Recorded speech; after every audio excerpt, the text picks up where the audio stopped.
It's one of the deadliest, most complex, and most forgotten conflicts of the 21st century. A war where over 7 million people have been forced from their homes, and where hospitals and morgues have been pushed past their breaking point. Since the start of 2025 alone, thousands have been killed in a brutal escalation of violence. At the heart of this latest tragedy is a rebel group known as M23. But are they freedom fighters battling to protect a persecuted minority?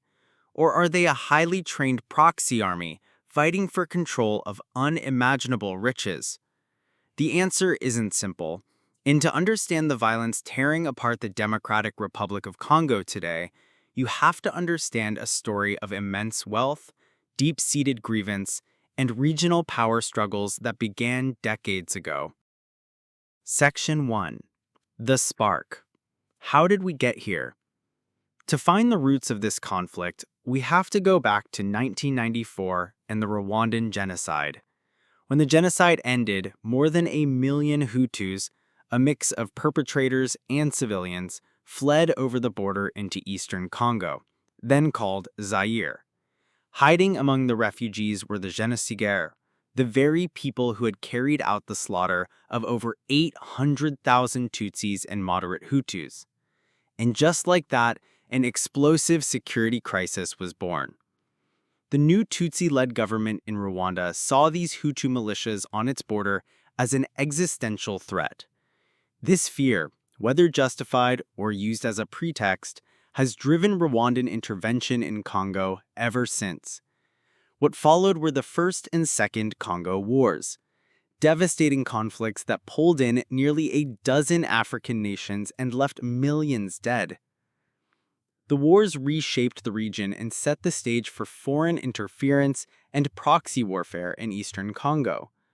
With the government in Kinshasa weak and its army ineffective, the vast, mineral-rich East became a battleground for countless militias.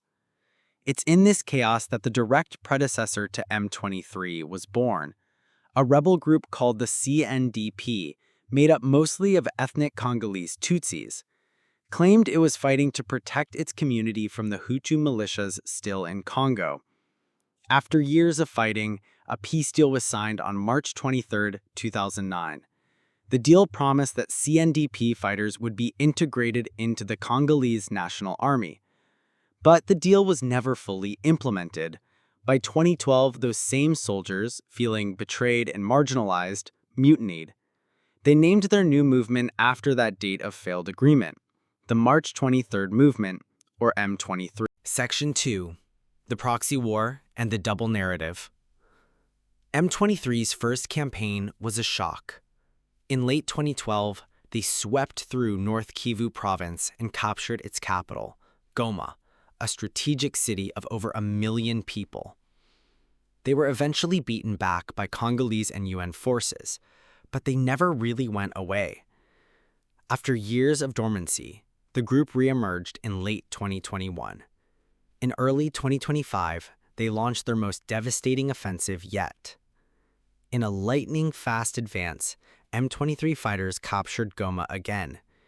It was a catastrophic failure for the Congolese army and its international partners, including a regional force from the Southern African Development Community, or SADC, which suffered heavy losses and was ultimately forced to withdraw. This brings us to the central question. How did a rebel group become so powerful? The answer, according to United Nations investigators and multiple Western governments, is Rwanda. A UN group of experts report made public in July 2025 stated that Rwanda played a decisive role in M23's advance. The report detailed how Rwanda deployed thousands of its own soldiers onto Congolese territory, providing M23 with training, logistical support, and advanced weaponry, like drones and air defense systems. Some estimates place the number of Rwandan soldiers at 6,000. This has led many to label the conflict not as a simple rebellion, but as a proxy war. This creates a powerful double narrative. M23 and its backers in Rwanda claim their actions are defensive. They argue they're protecting Tutsi communities and targeting the Hutu FDLR militia, a remnant of the original genocidaires who still cooperate with the Congolese army. But the Congolese government and much of the international community sees something else, a war of aggression, using M23 as a tool for regional influence and, crucially, for economic exploitation. Section 3.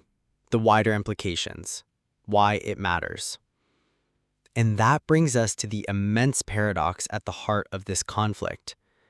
The Democratic Republic of Congo is, by any measure, one of the richest countries on the planet in terms of natural resources. The very ground being fought over in North and South Kivu contains vast deposits of gold, tin, and coltan, a mineral essential for the smartphones, laptops, and electric vehicle batteries we use every day. Control of these mines provides the fuel for war. While exact figures are difficult to verify, UN experts report that M23 and other armed groups generate vast revenues by smuggling these minerals, which are then often laundered and illegally exported through Rwanda. The fight for territory is a fight for control over these incredibly lucrative supply chains, which are directly linked to the global economy. While armed groups and their backers get rich, the Congolese people pay the ultimate price. The humanitarian crisis is staggering. Over 7 million people inside the DRC are internally displaced, forced to flee their homes, often multiple times. According to recent humanitarian reports, nearly 28 million people face acute food insecurity. The violence is intimate and brutal. Hospitals are overwhelmed with the wounded, and health facilities have been looted or destroyed.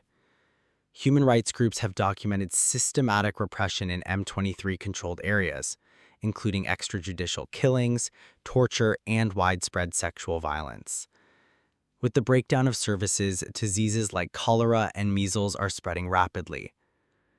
Generations in Eastern Congo have known nothing but conflict. Their needs are consistently neglected by the world. The international response has been fraught with failure. Peace talks, mediated by various African leaders and even Qatar, have led to ceasefire agreements that are violated almost immediately. A recent agreement signed in Doha in July 2025 offered a glimmer of hope, but fighting on the ground continues, and M23 has stated it has no plans to withdraw from the territory it controls. Regional peacekeeping missions have been unable to stop the rebel advance, and the world's attention remains focused elsewhere. This crisis has been called a forgotten war for a reason. The scale of the suffering is almost invisible to the outside world. You can't solve a problem if you don't know it exists. If you believe this story is important and needs to be told, the simplest way to help is to share this video so more people can understand the tragedy unfolding in Congo. And in the comments below, let us know what part of this crisis do you think the world needs to pay more attention to. Today, Eastern Congo is on a knife's edge. The M23 rebels, backed by the formidable Rwandan military, control vast swaths of territory, including the provincial capital of Goma. The Congolese army and its international partners are reeling, and millions of civilians are trapped in the middle, facing violence, starvation, and disease. Peace remains a distant dream. The core issues, the ethnic tensions, the competition for mineral wealth, and the deep-seated mistrust between the DRC and Rwanda are unresolved. The rebels say they won't leave the territory they've captured whatever the outcome of negotiations, viewing talks as simply a way to buy time. In the M23's story, you can see the tragedy of Congo itself, a nation blessed with incredible riches, yet cursed by a seemingly endless cycle of violence. With diplomatic efforts stalling and the fighting continuing, the most urgent question is not just how this war will end, but what and who will be left when it finally does.